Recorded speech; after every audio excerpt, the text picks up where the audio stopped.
Hello, everyone. Hello, future PACE students or current PACE students. My name is Jennifer, and I have been probably communicating with most of you. I am the PACE counselor as well as Ashley. And so I just wanted to provide a short orientation on the student portal as well as the Canvas page. So I know most of you have probably already started on your courses, and hopefully you've been able to navigate the Canvas page and your student portal with some ease, but just to give a few pointers and just some emphasis on what to look for, some important details, or what you'll probably most likely be using most often.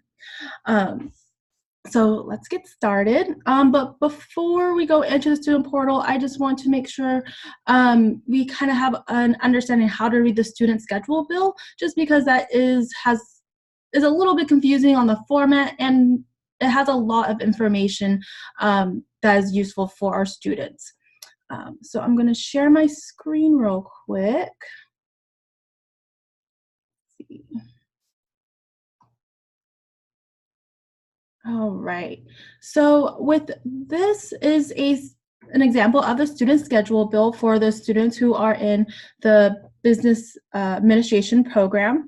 And you'll see that the way it's laid out is one, you'll have what's called the CRN numbers.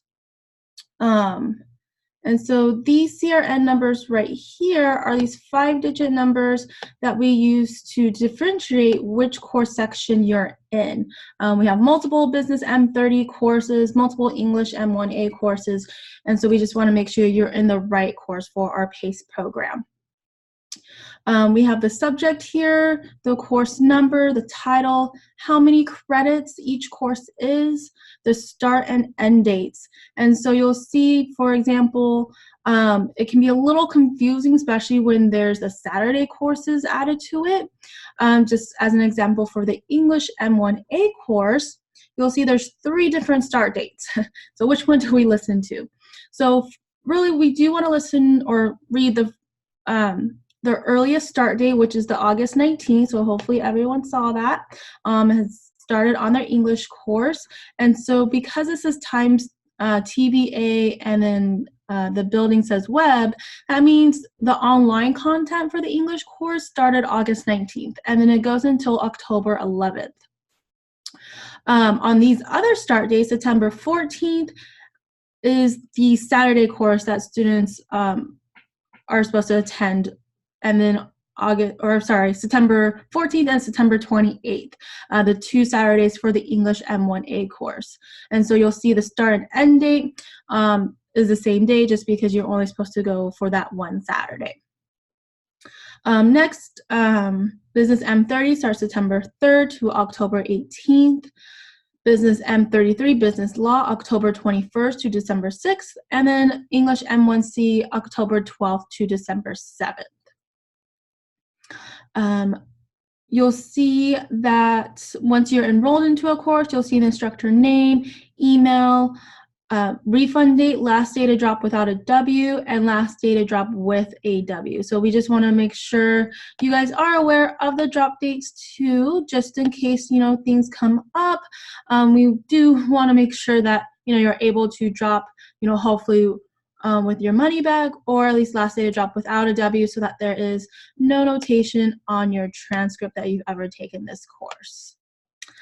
And you'll see, just because these courses are 8-week courses, they are accelerated, the refund dates, the last day to drop deadlines, they come a little bit faster than a full-length semester course. All right. Oops. So clear that. So we'll exit this. All right, so let's go into our student portal now. So I'm going to share my screen again. We'll go here, screen.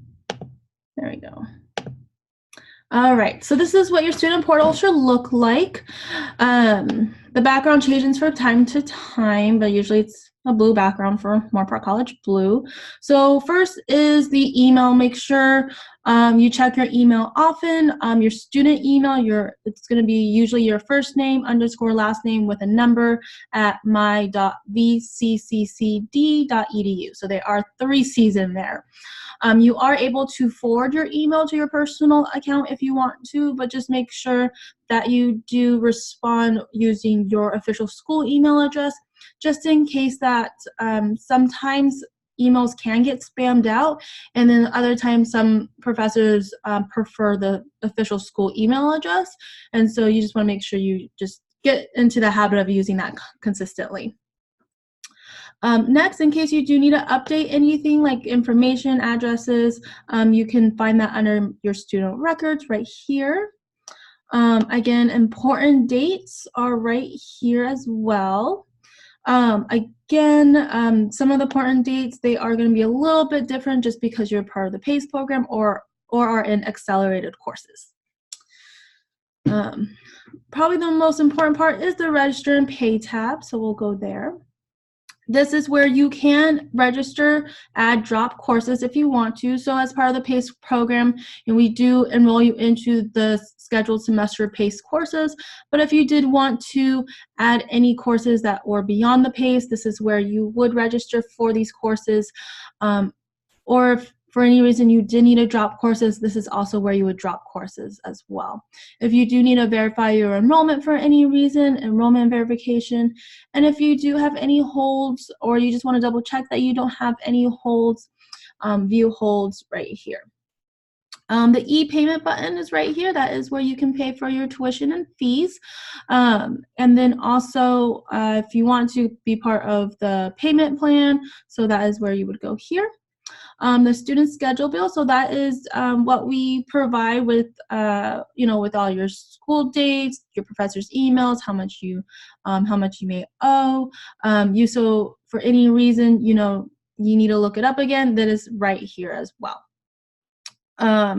If you need to find your textbooks, find them by textbook. So if we click on here,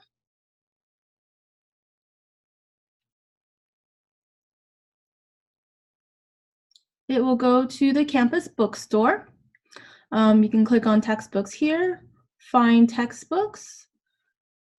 You want to select campus, so Moorpark, should go to fall. Select the department, so say we'll do business course, business M30, and then we'll want to make sure we have the right CRN number. I actually don't remember what the CRN number, so just an example though, 72248, and then you go into find materials for one course. So you can list all your courses at the same time. And then you'll see required or bookstore recommended. So definitely get the required textbooks. And then if you want, you could, copy down the ISBN number, and, I always recommend looking at Amazon.com to see if there are any cheaper editions or used or rent. There is also another website called Chegg, CHEGG.com, where you can also rent and review textbooks. Or you also can always look here, rent by, or the digital ones as well. There we go. You can also see the prices here. So that way you can compare and, make the best decision for yourself. All right. So if you are receiving financial aid, you'll have a financial tab as well. And so if you do have any requirements that you need to complete for financial aid, you will see them right here in this top box. And if you don't, well, then you should be good to go. And you can always double check with financial aid as well. And if you do have some trouble getting through them, please be patient. They are always very busy, especially at the beginning of the year. But if you do need some help, please contact us, so that way hopefully we can triage and hopefully get the service that you need or the help that you need. You'll see information here about your payment schedule, financial aid awards. So if you are looking into grants, scholarships, loans, you should be able to review all right here. Library and learning resources. So we do have a library on campus. Of course, I know most of you are not on campus during the time the library is open. So there is some online help as well. The Writing Center has some online help where you can email the center and they are able to provide feedback to you. And online tutoring for various subjects. So you would just log into through your Canvas where you actually get your online content and you can use NetTutor. All right, so the next part is My Courses. So this is where you can see your Canvas webpage. And so your Canvas webpage is where you're going to see all your online content for your courses. So just as an example, if I went to fall, say I was in physics and bio, you would actually see information. So go to this My Course website, make sure it just says fall 2019, and you click on this little home button here. And it'll take you to another website called Canvas. And just as an example, you should see your dashboard. So if you don't see your dashboard, you may see some of these announcements from Canvas. So you can just exit these and then that will bring up your dashboard. Or if you click on the courses here on the left menu, you'll see your fall semester courses that have been published. If you go to all courses, you'll see all your courses that are published and not published. So as an example, if I was in bio and physics, you can see that this is published as me as a student. As physics lab, you'll see that it has not been published, so I won't see this on my Canvas webpage, or there's just no information. So just an example, we will go to we'll go to bio so we can kind of see what it looks like as an example. Of course, professors are going to have it set up for them. So with a Canvas, professors are able to, provide a little bit more, or they're able to have a little bit more freedom of how they create their content, how they organize their own web page. So for an example, we have this left menu column for the course, and you'll see most of the time they'll have announcements, syllabus, modules, quizzes, discussions, grades. You'll see NetTutor here for that online tutoring. But some professors, they may have an alphabetical order, they may have it kept like this, they may have it in a whole different area or listing. So you just want to make sure that you do read the left menu column completely, just because some things can get lost when you're looking at one course and you don't see it there, but really just because it's reorganized because of the professor decided to just change it up a little bit how they see fit. But announcements, so professors can provide announcements. So this would be an announcement from here. And it also, when professors do create an announcement and publish it, it will be on their Canvas webpage, but it's also an email to you as well. You'll see the syllabus, so information about the course. Modules. So modules is where you're going to find all your course content. So just kind of depending on how professors create their own modules. Usually it's by section, by week, by chapter. It's really up to them. For example, this professor decided to have 3 modules.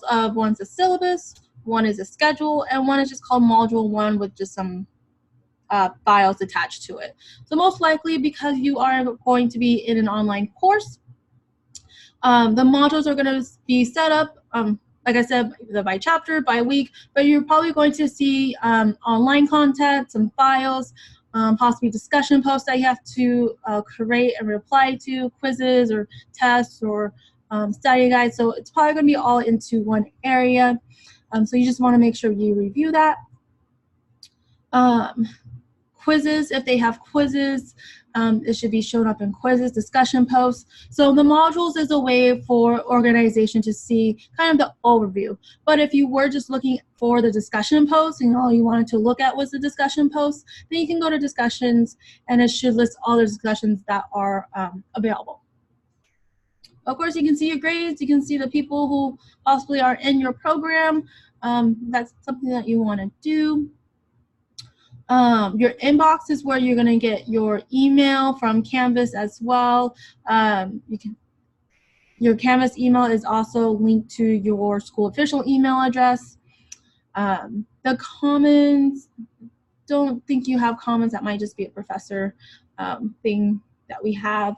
But if you do need any help with Canvas, so hopefully you did receive my emails. I did provide some links for the Canvas webpage, Canvas Help, and so they have very comprehensive guides that I think can be helpful with snapshots. But you can always click on Help as well. There's a hotline for 24/7. If you want to list the student services, user guides, questions to submit to your instructor. So yeah, Canvas can be pretty helpful in getting the guidance that you need. Just as another tidbit, if you do need help with Canvas, I'm going to exit this one. There we go. If you do need help, we do have some service on campus and online. So if you go to Services for Students, you go under Distance Education on the left-hand column. Go under Students, go under Student Help, and you'll see the contact information, our online support for our Canvas students, phone number. Right now they have walk-ins and call-outs for spring, so that should get updated soon. And if you do have any trouble with, say, your student portal or your email, you may have to contact the district help desk as well.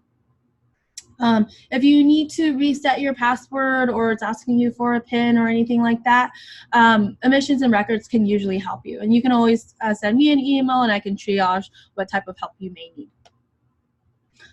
But they also have student resources here as well. So just in case you want a quick link, we have some good information here to help. Let's see. To go back to Services for Students, you'll see all our services available. Excuse me.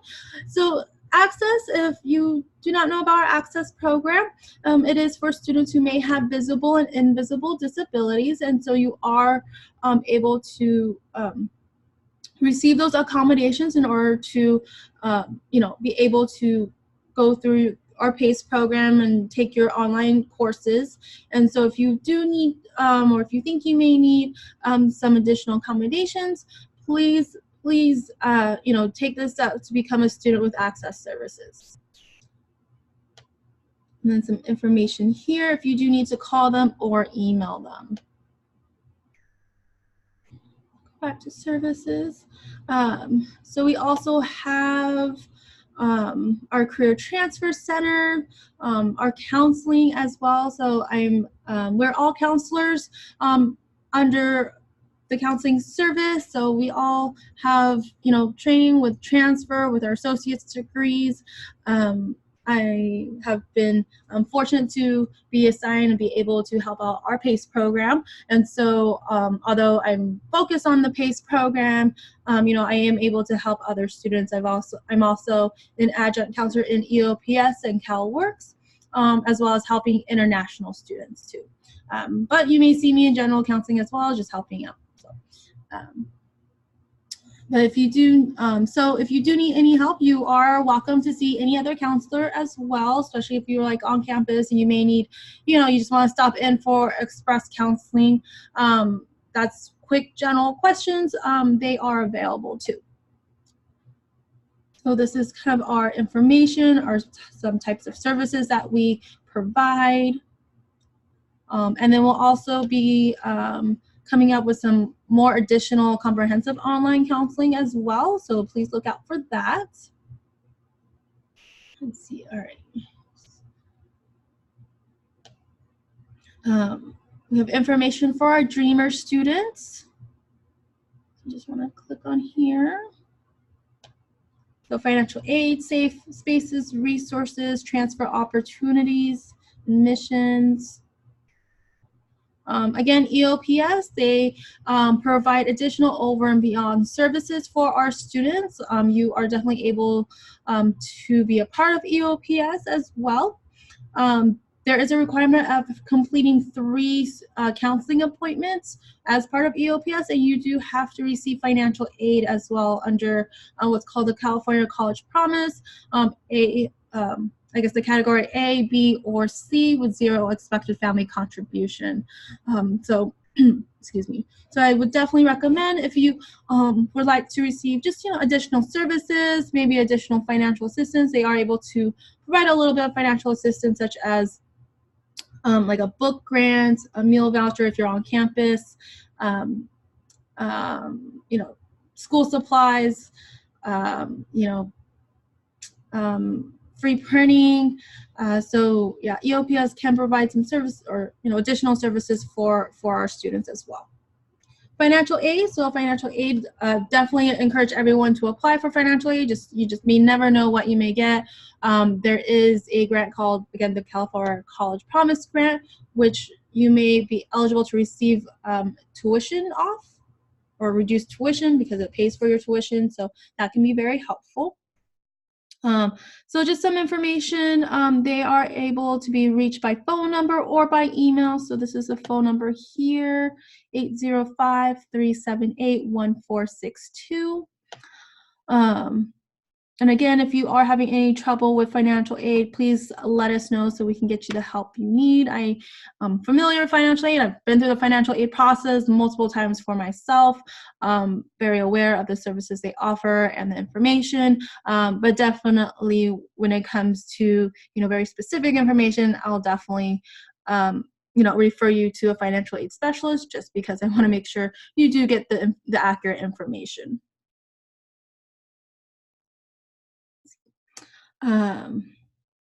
We have the health center, so just in case you're on campus and you need some health services, they provide physical health services, but also mental health services.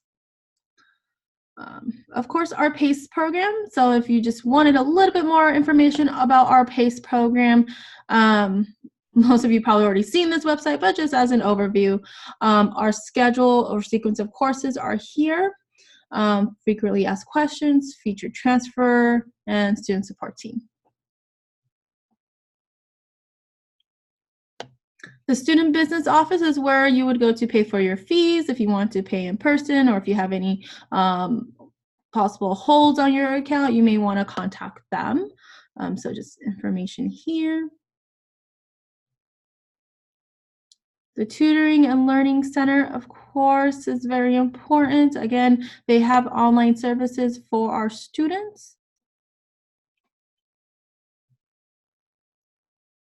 And in case you are a veteran, we do have a Veterans Resource Center as well. Some information about their center too. All right.